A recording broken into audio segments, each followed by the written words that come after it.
if you're a challenger brand, dependent on your positioning, of course, and what type of brand you are, you should be positively disruptive, because I think you should add value rather than just kick off, right?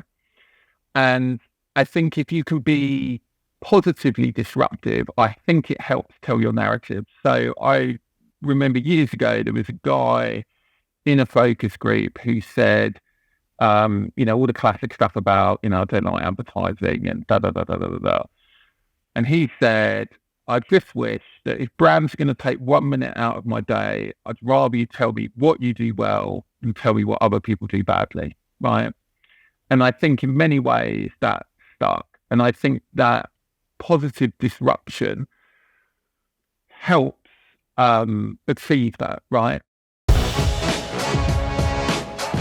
I'm Eric Fulweiler, and this is Scratch, bringing you marketing lessons from the leading brands and brains rewriting the rulebook from scratch for the world of today.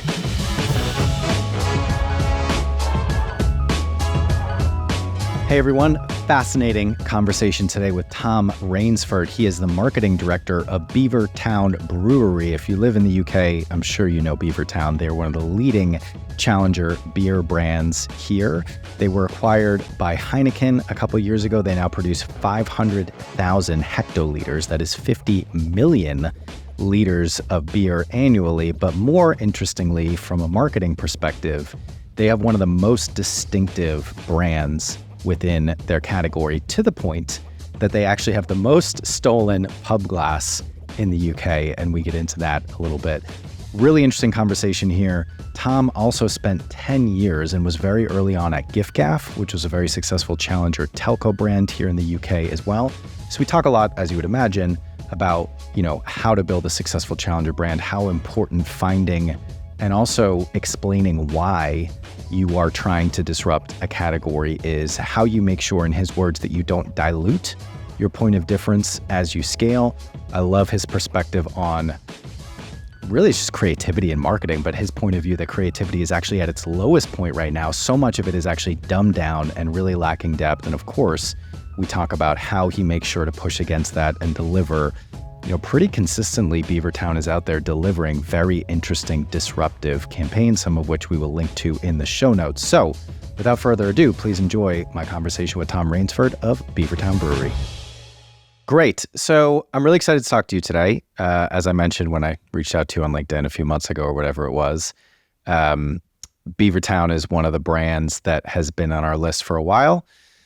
For those that don't live in the UK, maybe not as familiar. And obviously I would have given the introduction about your background and kind of what you do there in the intro. And that's, of course, what we'll get into in the conversation today. But can you please tell us about a challenger brand that you're particularly passionate about right now? So I think this is an interesting one. And whether or not they're a true challenger brand, I think is how you think about the market. So go with me on this one. So I'm going to say Peloton. The reason that I'm going to say Peloton is because I think they are both a tech brand, a sports brand, and a community brand. And I think that's an interesting challenge to the traditional ways of thinking about going to the gym or buying sports equipment or community. Now, whether or not we always agree with the execution above the line, I think is one thing that we can have a debate about at another time.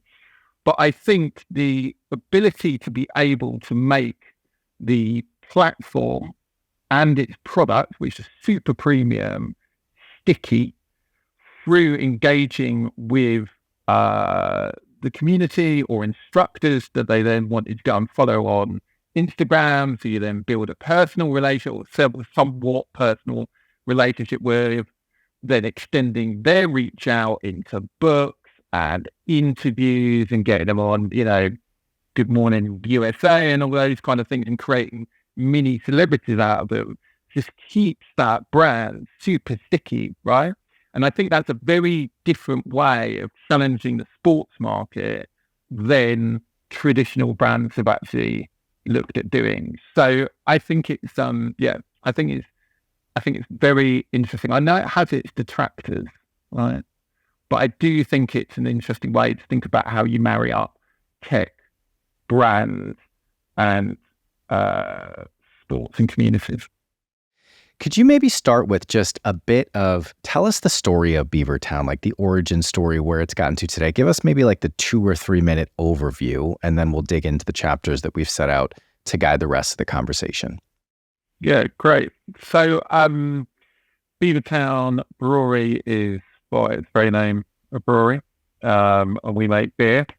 Things like neck oil, gamma ray, laser crush, and lots of other delicious and wonderful beers. And I guess it comes from the founder of the business was called Logan Plant. He was in America on tour with his band, and he went to this craft beer and sort of barbecue joint at the time. We're sort of talking, 2009, 10, something like that. And there just wasn't anything like that in the UK at all. And he decided to came back to the UK, came on tour, started brewing in a rice pan in his kitchen, opened up a restaurant with his wife Bridget, was called Brew and Q, and started brewing beer and cooking delicious barbecue stuff.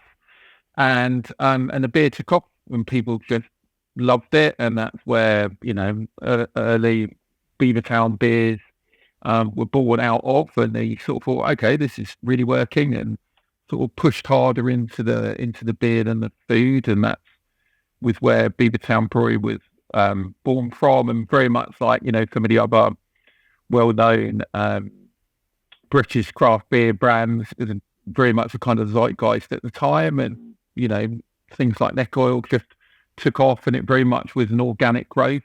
Started to get distribution in regards to things like pubs and shops, and then it just kind of went from there, and it built up this, amazing, wonderful visual brand. In the restaurant, there was a guy called Nick Dwyer working as a waiter. He just graduated from St. Martin's and was like, hey, I could draw your labels, and Nick still draws all the labels and all the stuff today. So it was that mixture of really great beer brought over from kind of, using some of the kind of flavors and recipes that were born out of the US craft beer market, bringing them to the UK, combining them with Nick's artwork, and that's Beavertown Brewery. So is there like a formal set of brand guidelines, or is it just like when you need something, you go to Nick? I'm envisioning him like sitting at the pub with kind of like a sketch pad, but I would imagine at this point, there's something to make that a little bit more scalable.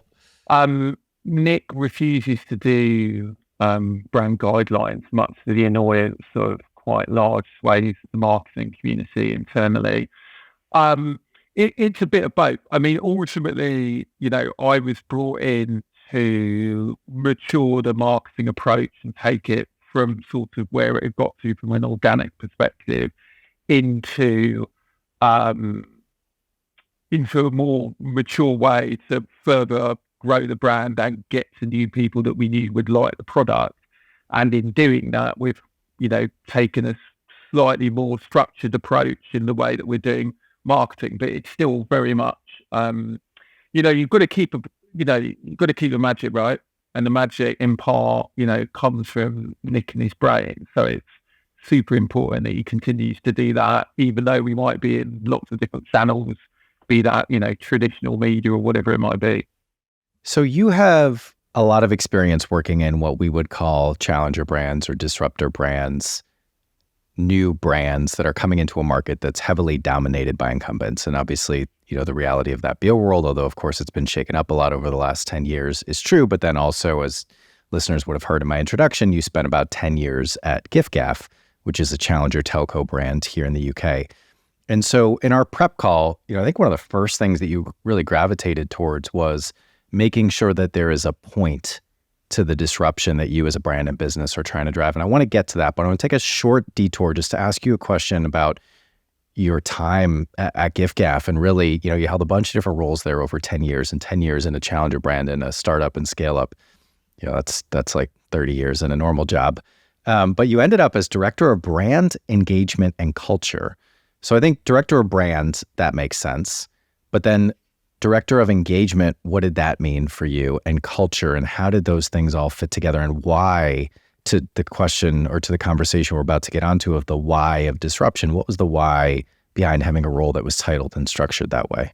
Yeah, so to me and a group of other, super talented, brilliant people launched Giffgaff in 2009, and Giffgaff is an old Gaelic word for mutual giving. So the business model was based on the concept of having people involved in the brand, and that's where that engagement element came from. We always wanted to have a marketing mix that brand advocates and people who really, were into what we were doing could be involved in the brand. So therefore, giving it its own sort of focus and team to be able to drive that engagement was really important to the overall manifesto and brand equity of Giffgaff. The culture element came into it in kind of two forms. One was, it's my sort of strong standing belief that brands that have a engaged, vibrant culture internally will always perform better than those that don't, right? And we can always think of, a long list of brands that advertise one sort of world. And then if you ever talk to anyone that actually works that business, it's a very different reality, right? And those, I just don't think in today's world, those two things with, the likes of, Glassdoor, LinkedIn, the reality of people talking about work in a very different way than they previously did. You just can't have those two things. So those two things need to go together. There's no better way to have that internal culture than to link it to the brand ultimately, because that brand should be, breathed externally through all the channels that we use, in a marketing mix, but also internally with the people that work there. So there's that element in culture. And also there's the element that I think that, brands should be additive to culture, right? Advertising and marketing is very good at stealing from culture. But actually, if we can be additive to it, and add value back rather than just, broadcast our advertising messages at people, I think it ultimately makes a stronger brand. So again, that's kind of why that element of culture was within my title. Yeah, it's super interesting. And I know you've been heavily involved and actually for a time did oversee the people team at Beavertown as well. And there's always that joint or that integration connection between marketing and HR, people, talent, when it comes to cultural values, doing those types of exercises.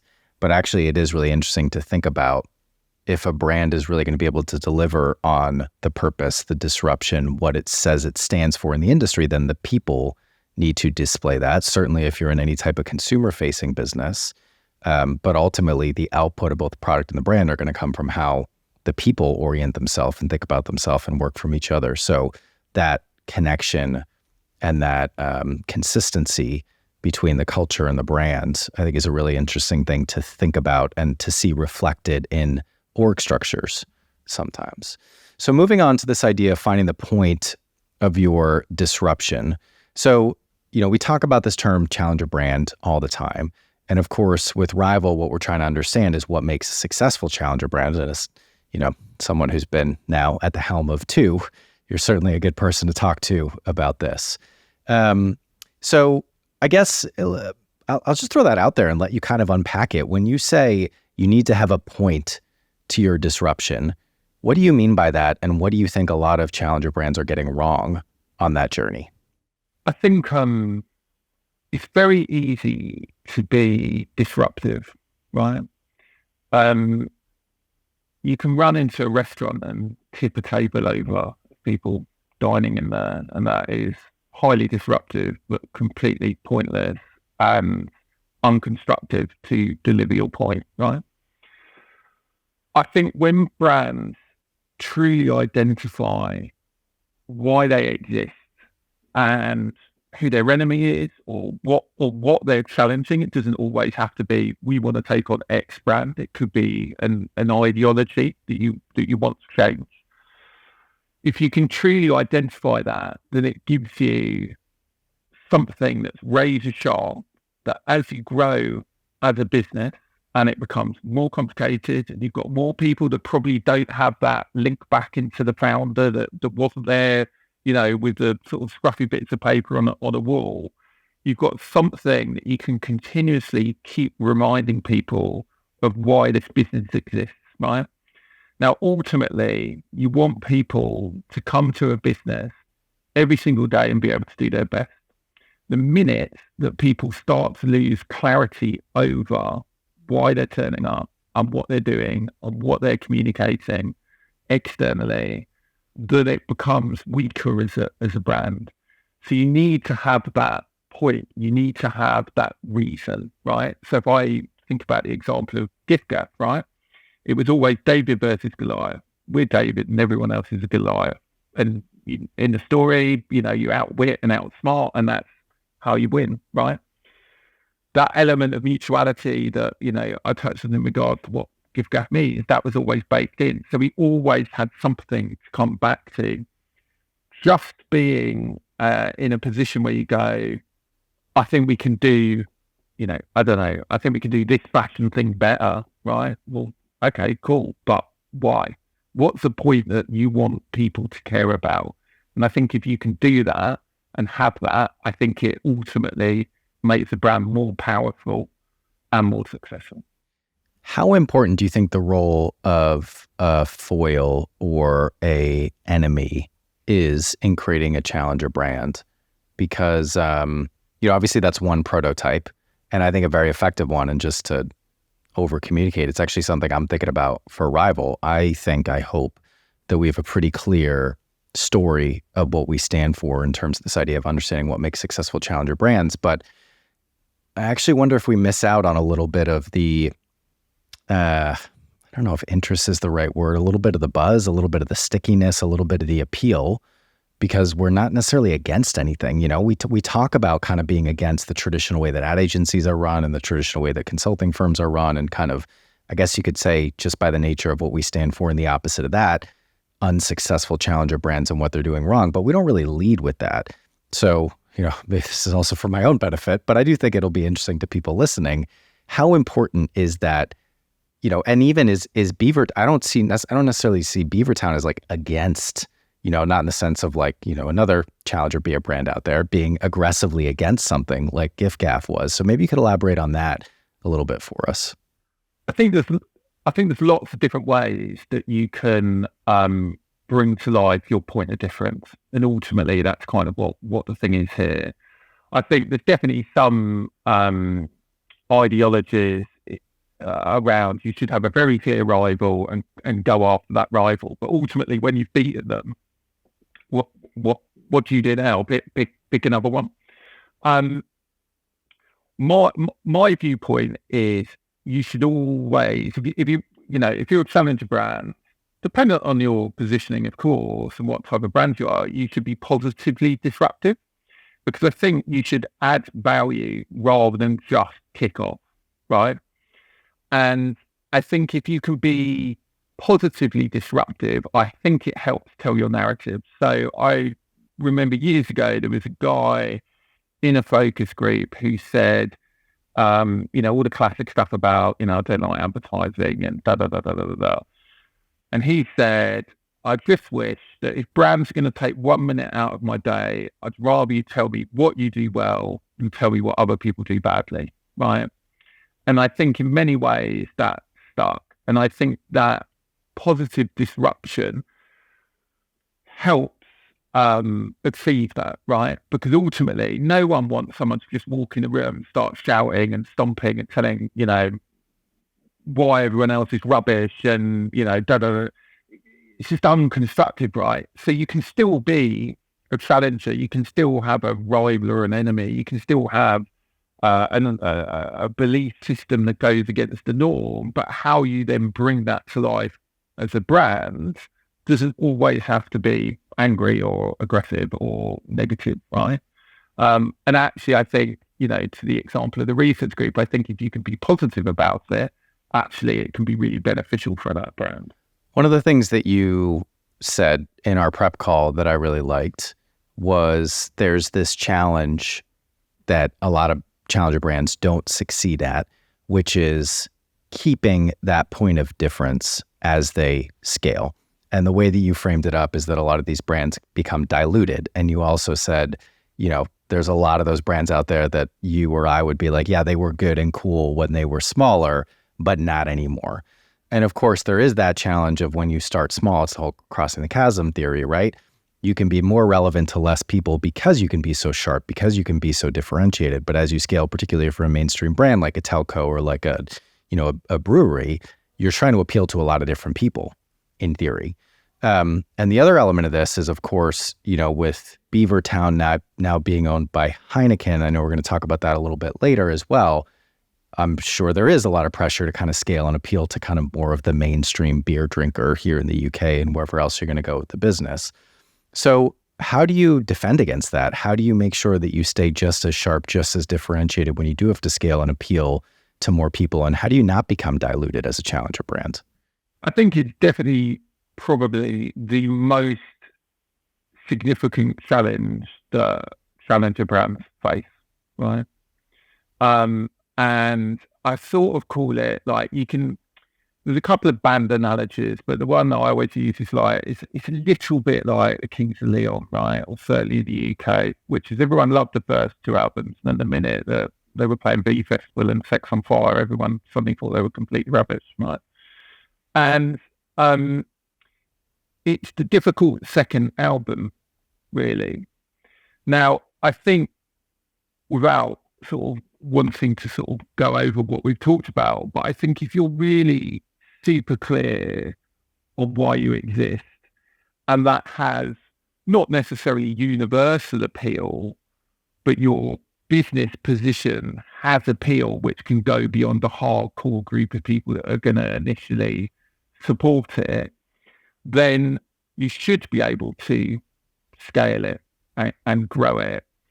The challenge really is around you start to bring in people that either don't understand or don't understand the level that is needed for why you are different, right? And it can suddenly become quite vanilla.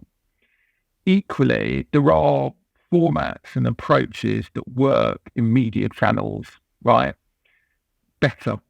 So when you start to look at,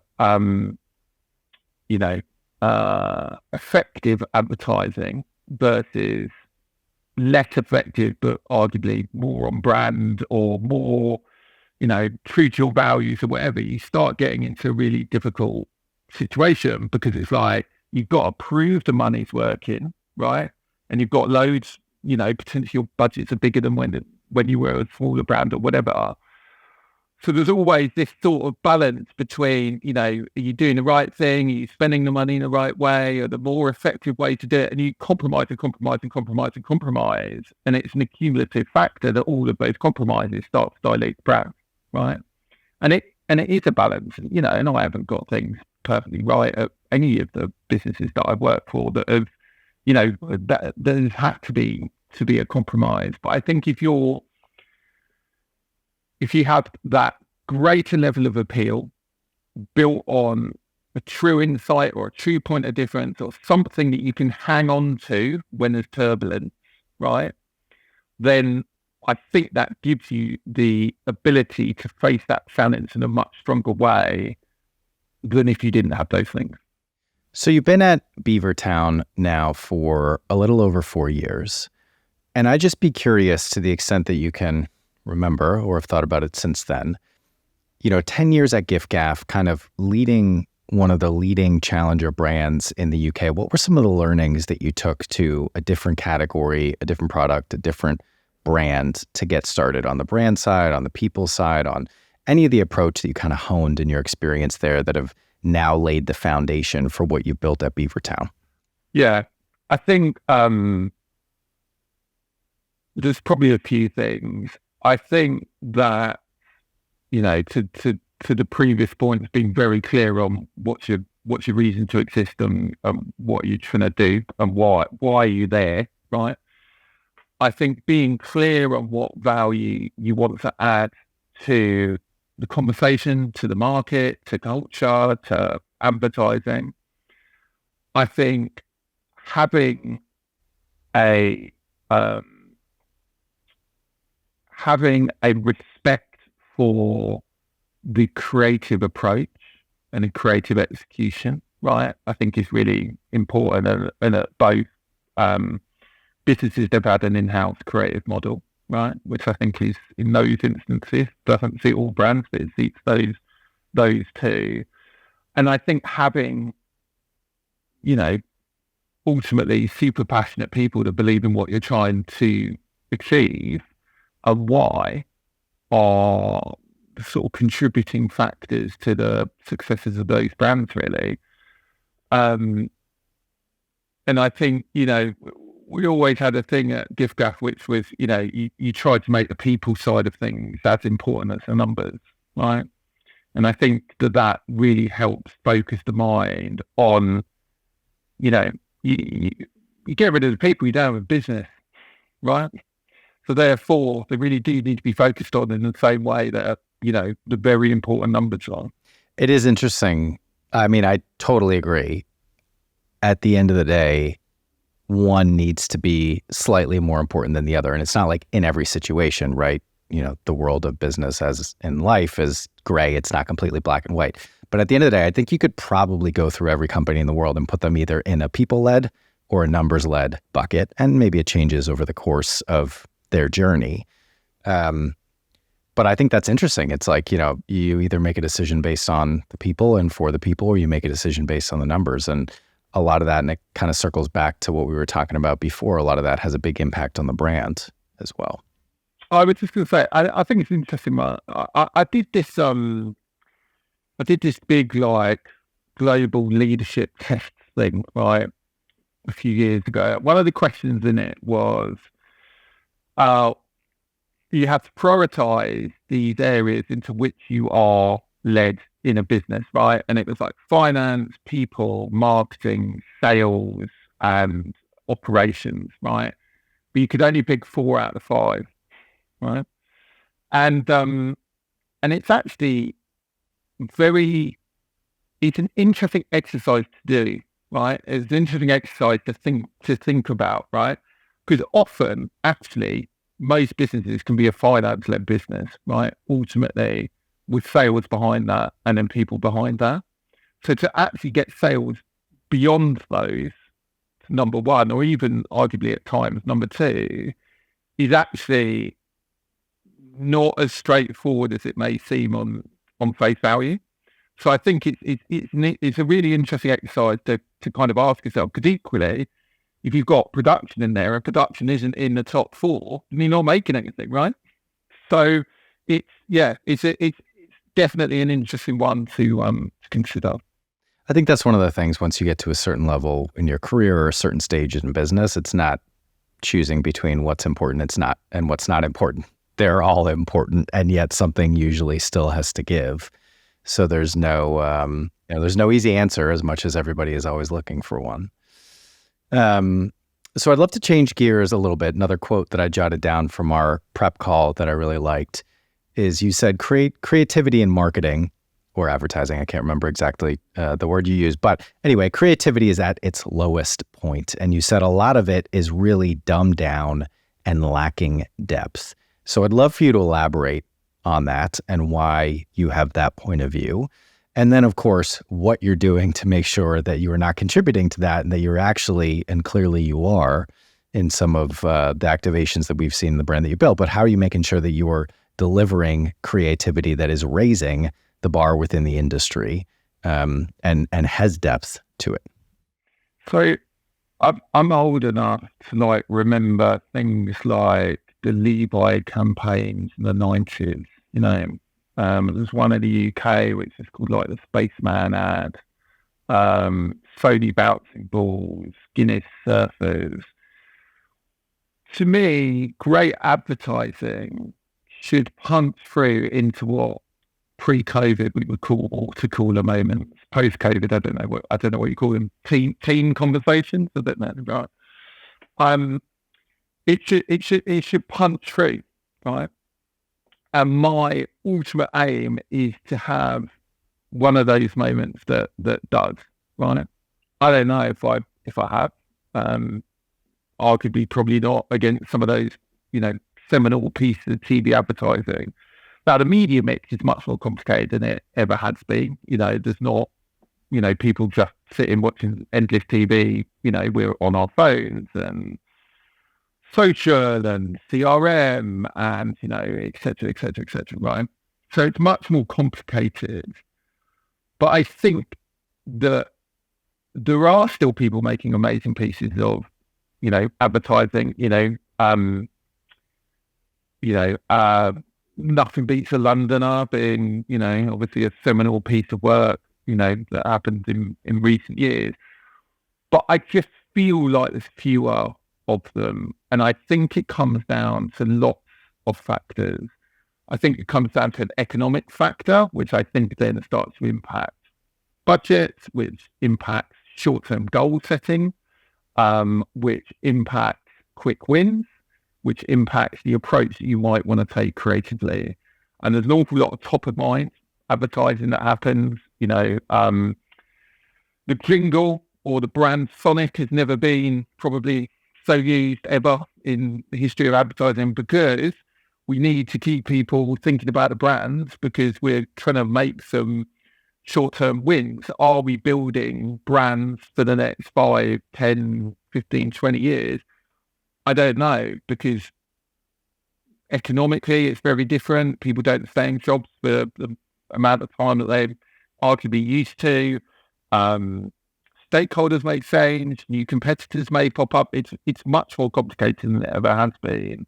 But I feel, maybe more in my heart than my head, that we should still try and have a commitment to creating pieces of advertising that are creative and loved by people. And if you look at the graph over do you love advertising, hate advertising, people more than ever dislike advertising. And I think it's because we're not adding enough value into their lives. We are taking short-term wins for lots of reasons. Now, I don't blame anyone for doing that, right? If I worked on some of those brands, I'd probably do the same thing. But I do feel that we could and should continue to try and do creatively interesting things. And is that's the most politically nice way I could probably put it, right? By the way, you could be as mean as you want. No need to be PC on our accounts. But I think it is, there's clearly a red thread, and actually you summed it up even as I was thinking it and thinking to comment on it in my head, which I think we very much align on, which is it all comes down to value. Growth of anything, the business, the P&L, or the brand, comes down to whether or not you're able to add value, and ideally value that doesn't exist already in the market, differentiated value. And I think when it comes to advertising, and this is part of, we haven't jammed on this, but part of my philosophy of how I think modern brands need to actually think more like media companies rather than traditional marketing firms or functions, because that comes down to the value exchange. Is the focus on adding value to an audience in order to attract and retain attention, or is it focused on extracting value from that audience in order to sell something? And of course, at the end of the day, the role of marketing, every dollar that goes in, should be to drive growth of a business. It's a question of whether that is focused on the short-term return or the long-term return. So if you're focused on adding value, it's long-term. If you're focused on extracting value, it's more short-term. And every business needs to be a little bit of both. The question is where the balance lies. But I think the most successful brands and businesses are the ones that are able to be more long-term focused than the other. And I think that plays out as much on the product side and building products that are more customer-centric and deliver differentiated value as it does on the brand side. And I'd be curious, is there anything you can share? Like, is it just as, clearly you have a North Star, and I'm sure when you're working with your teams or your agencies, you're like, I want this to add value. I'm sure that's part of it. You've already talked a little bit about, and it's clear with what you've produced, that a big part is understanding what's going on in the culture around your audience and the zeitgeist and making sure that you can tap into that. But is this you know it when you see it, or is there any kind of framework or is there anything that you do differently specifically that other people could learn from in order to produce, truly creative breakthrough work? I think it's two things. I think one is the personal thing, which is like I just spent all of my teenage years watching MTV, sitting on a sofa, right? and that mass consumption of endless music videos bore a hole into my brain that sort of tried to make them, do you know what I mean? They were always more interesting than adverts and all the rest of it. So I think a bit of it is knowing what is happening within broad culture, pop culture, etc. Right, and that is to your point around media. That is so much the case now. Where I've got a friend of mine that works for a brand, and his CEO came in with a TikTok video that his daughter was watching, and basically was like, "I don't understand why this is getting 2 billion views or whatever, and we're struggling to get 100,000 views on our advert." And it's like, because it's an advert, right? So it's never been more important to understand culture and how people are consuming it. So I think there's a personal thing which is just kind of naturally lean that way. I think the second thing is that if you have to understand it, you have to be insight led, and you have to understand where those insights are coming from, both from a brand perspective, but also on a product perspective. And each generation now seems to be quite a bit different than the previous one. So if you do want to create things that are going to have some longevity, you truly need to understand people. And that's way beyond just a demographic, geographical understanding. It's a head and heart thing, right? Great brands play to both head and heart, rational and emotional, So you do need to understand why someone loves the things that they love and how your brand either aligns or doesn't align to those things, because you want to get into the heart, right? So I think it's those two things that have really helped me, and hopefully the businesses that I've worked for. It's definitely that understanding a culture built on insight. So one of those breakthrough things that you and the brand have created is the visual ID, but the way that manifests or comes to life for most consumers, people that go to a pub, is in, of course, the tap and the can, but the pint glass. And you are, Beavertown is part of the cultural zeitgeist in the UK with these pint glasses, which I know this isn't validated or anything, but apparently you have the most stolen pint glass in the UK. So I'm guessing this wasn't I'm going to write a brief, how do we come up with the most stolen pint glass in the UK? But how did that come to life? How do you think about it now? I just thought it was an interesting anecdote.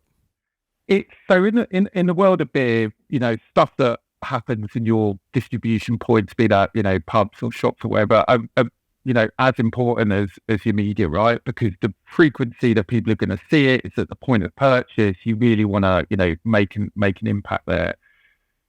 It's not, we're not the first beer brand, to do interesting pint glasses, but there was, and it predates me, absolutely no strategy that went into it. It was, how do we create, and as a prop, how do we create a cool looking pint glass, right? And Nick went, Beavertown, we're all about skulls. We put, colourful skulls across it and the logo, and that's it. And naturally, people just went, wow, this is a wicked glass. I'm going to stick this in my bag and take it home. Why I love that is because I can't pay to get into people's cupboards to remind them every morning when they're going to get a glass of water about the brand, right? And it would be weird if I was sitting in people's cupboards. Right? So to do that and have that level of frequency is incredible. Equally, allowing, if you like, or being open to the fact that people are being a bit cheeky and they feel they've, almost got away with one or got something free, right, is a lovely position to play into the emotional connection that people have with that brand, right? And we sort of the similar things that have extended on from the brands, which is, yes, we frequently have tweets or X's, and we frequently have TikTok videos about people stealing pint glasses, right? We also have loads and loads of people popping up with Beavertown tattoos, right? Now, not everyone is going to get a Beavertown tattoo. I don't want everyone to get a Beavertown tattoo, but for those people that feel that way inclined, that's incredible, right? They are willing to have a permanent element on their bodies that is a visual representation of the brand. And we had a pop-up shop recently with a tattoo artist who was booked out solidly giving people Beavertown tattoos, right? Now, if I think back to my, youthful days of sitting around, watching MTV, brand logos were always such an incredible, powerful thing. There's rock and metal bands from the 80s that are still on t-shirts sold in mainstream shops now because the iconography is so strong. Our iconography is strong like a band's iconography, right? And that's really punchy. So the pint glasses play to that, and clearly, those people that want to get tattoos, it clearly plays to that as well. So it's just it's a wonderful position for us to be in. And we were in a meeting, recently, and we went to the pub afterwards, and we were standing by the bar, and this person, she just picked up her bag. She didn't know we were from Beavertown, obviously. She picked up a bag and was just putting them off the bar in her bag, and we were like, yeah, cool, go for it.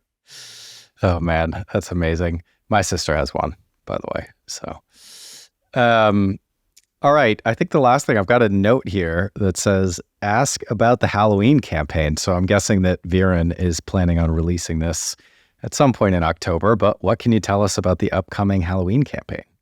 So we have our new Halloween campaigns going live at the start of October.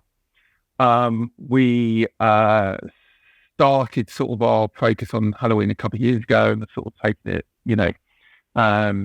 if you like, building on that sort of foundations. It's a big party weekend. It's a big staying in and scaring yourself, watching horror movies on Netflix weekend. Look at the brand's visual identity. It massively plays into it.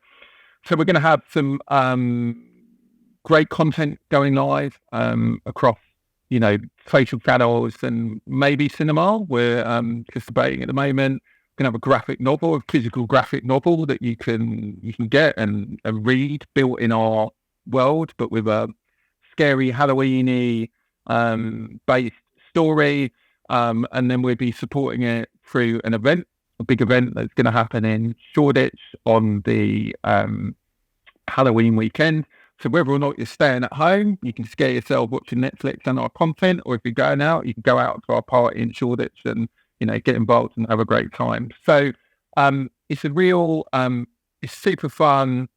It's a really wonderful way to be able to build the brand and bring it to life for Halloween. So yeah, so it's all going live at the start of October. It's the one, you always know when you're ramping up for a campaign when it's like the majority of your meetings are about it, and that is definitely what's happening at the moment. So yeah, so exciting stuff for Halloween coming up. It's funny, we're recording this September 11th. I just came back from 6 weeks in the US. The Halloween promotions started early August. It's crazy over there. So I think there's still room for that market to grow here. So a quick lightning round. So quick fire answers. I got a set of questions here. I know that by design, you didn't see them until just a couple hours ago. So no time to prep. Can you tell us about the first job you ever had?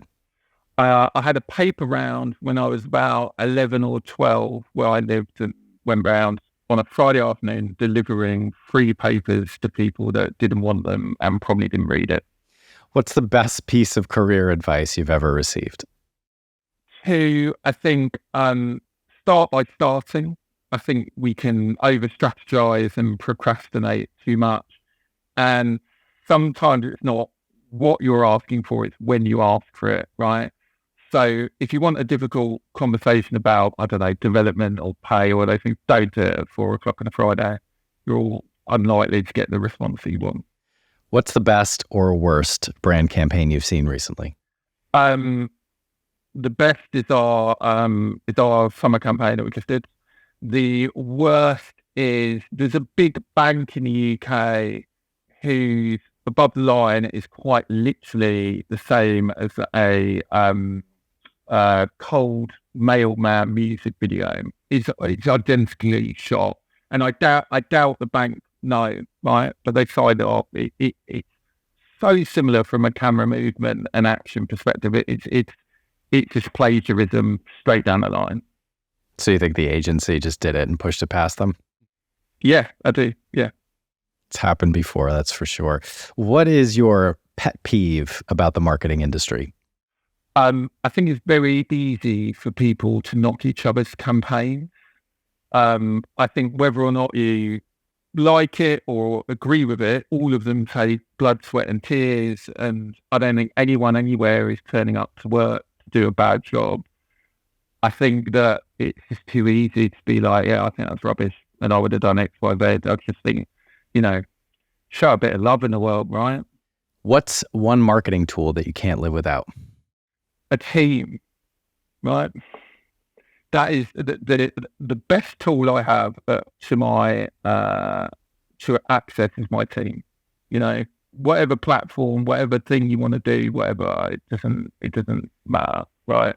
What matters is that you got people that care about what you want to do and hopefully believe in what you're saying and will get up in the morning and turn up and put in skin in the game, What's one thing people should do differently after listening to this episode?